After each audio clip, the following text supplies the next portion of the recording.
Hello, আসসালামু আলাইকুম। চলে আসলাম নতুন একটা রেসিপি নিয়ে। আজকে আপনাদের সাথে শেয়ার করব বরিশালের বিখ্যাত আঞ্চলিক খাবার চিংড়ি মাছের জলটোবা। চিংড়ি মাছের জলটোবা রান্না করার জন্য অবশ্যই চিংড়ি মাছ লাগবে। আমি এখানে নদীর কিছু তাজা গলদা চিংড়ি নিয়ে নিয়েছি এবং এগুলোকে খুব সুন্দরভাবে কেটে কুটে ক্লিন করে নেব। আর এই দেখেন চিংড়ির পিঠে একটা ছোট্ট সুতার মতো শিরা থাকে, এটা অবশ্যই ক্লিন করে নেবেন। তো ক্লিন করা শেষ হয়ে গিয়েছে। আমি এখন এই চিংড়ি মাছগুলোকে শিলপাটায় বেটে নেব। আমি এখানে 5টা চিংড়ি ইউজ করেছি।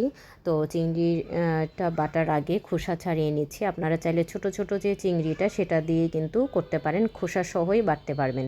তো বাজারে যে ছোট ছোট দেশি চিংড়িগুলো পাওয়া যায় ওটা দিয়ে করলেই বেশি ভালো হয়। আমি পাইনি, সেজন্য গলদা চিংড়িটা দিয়েই করেছি। তো এটা আমার কাছে মনে হয়েছে বরিশালের খুবই ফেমাস একটা খাবার। আমি নিজেও বাসায় ট্রাই করি, আপনারাও ট্রাই করতে পারেন। খুবই ইউনিক লেগেছে আমার কাছে এবং খেতেও বেশ ভালো লাগে। গরম গরম ভাত দিয়ে কিন্তু খুবই ভালো লাগে খেতে।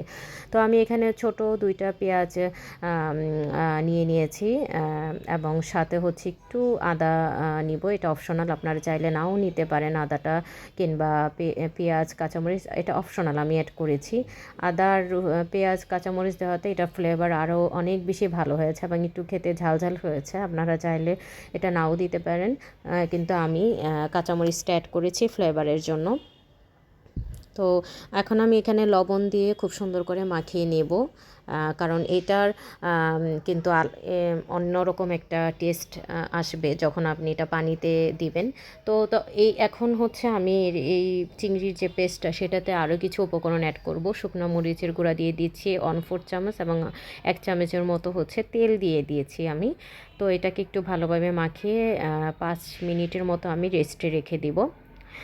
একটা চুলায় পাত্রে কিছু পানি ঢেলে আমি এখানে মশলাগুলো অ্যাড করে ফেলবো। আমি কিন্তু পানিটা চুলাটা অন করে দিয়েছি, পানিটা যাতে গরম হয়ে যায়। এবং এখানে আমি 1 চামচের মতো শুকনো মরিচের গুঁড়া, 1/4 চামচ হচ্ছে হলুদের গুঁড়া এবং 1/4 চামচ হচ্ছে জিরার গুঁড়া আমি এখানে দিয়ে নিয়েছি এবং অবশ্যই স্বাদ মতো লবণ ইউজ করেছি।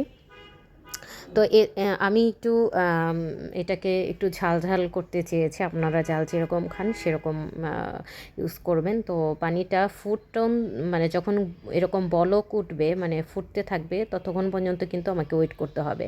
এখন এই চিংড়ির যে পেস্টটা সেটা আমি গোল গোল করে ফুটন্ত পানিতে ছেড়ে দিচ্ছি। এটা অবশ্যই আপনারা পানিটা যখন ফুটতে থাকবে তখনই দিবেন, এর আগে না, তাহলে কিন্তু চিংড়ির এটা গোল গোল হবে না, ছেড়ে দিবে। তো আমি হচ্ছে সবগুলো ছেড়ে দিয়েছি। দেখেন কি সুন্দর পানির উপরে ভেসে উঠেছে এবং এটা দেখতেও খুব ভালো লাগছিল এবং খুব সুন্দর একটা স্মেল আসছিল। আমি এটাকে 10-15 মিনিটের মতো রান্না করেছি। তারপর এখন আমি বাগার দিব।